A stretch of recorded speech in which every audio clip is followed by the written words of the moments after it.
ABN Marathi news मध्ये आपल्या सर्वांचं स्वागत आहे। ताज्या बातम्यांसाठी एबीएन मराठी न्यूजला सबस्क्राइब। सीताराम साखर कारखान्याचे दूरदृष्टी असलेले कार्यकारी संचालक सुयोग गायकवाड यांच्या प्रेरणेने साकारलेली जिल्हास्तरीय महाराष्ट्र शुगर क्रिकेट लीग ही केवळ एक स्पर्धा नसून साखर उद्योगातील बांधिलकी, मैत्री आणि सामंजस्याचा एक अद्वितीय फूल आहे। ही स्पर्धा साखर क्षेत्रातील व्यक्तींना एकत्र आणून एक नवीन बांध निर्माण ठरणारी ठरेल। 3 ते 10 ऑगस्ट दरम्यान दयानंद महाविद्यालयाच्या मैदानावर खेळल्या जाणाऱ्या महाराष्ट्र शुगर क्रिकेट लीग 2025 या टेनिस बॉल क्रिकेट स्पर्धेचं उद्घाटन शनिवारी हरिभाई देवकरण परिषदेच्या मैदानावर दीप प्रज्वलन करून छत्रपती शिवाजी महाराजांच्या पुतळा पूजनाने उत्साहात करण्यात आले।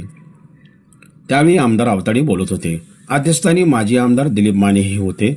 यावेळी धनश्री सीताराम व आष्टी परिवाराचे मार्गदर्शक प्राध्यापक शिवाजीराव काळुंगे, सीताराम महाराज साखर कारखान्याच्या मुख्य डॉक्टर राजलक्ष्मी काळुंगे गायकवाड, श्री सिद्धेश्वर सहकारी साखर कारखान्याचे अध्यक्ष पुष्पराज तथा अण्णाराज काडादी, उपाध्यक्ष सिद्धाराम चाकोते, भैरवनाथ शुगरचे प्राध्यापक शिवाजी सावंत, काँग्रेसचे शहराध्यक्ष चैतन्य नरोटे, सहकार महर्षी साखर कारखान्याचे सयाजीराजे मोहिते पाटील, श्री संत दामाजी साखर कारखान्याचे चेअरमन शिवानंद पाटील, संचालक औदुंबर वाडदेकर, बसवराज पाटील, राजेंद्र पाटील, दयानंद सोनगे, कर्मयोगी सुधाकर पंत, परिचारक पांडुरंग साखर कारखान्याचे प्रणव परिचारक, जकरायाचे राहुल जाधव, वेदांत साठे, प्रादेशिक उपसंचालक पांडुरंग साठे, एस.एन. चिवटे, पृथ्वीराज माने आदी उपस्थित होते।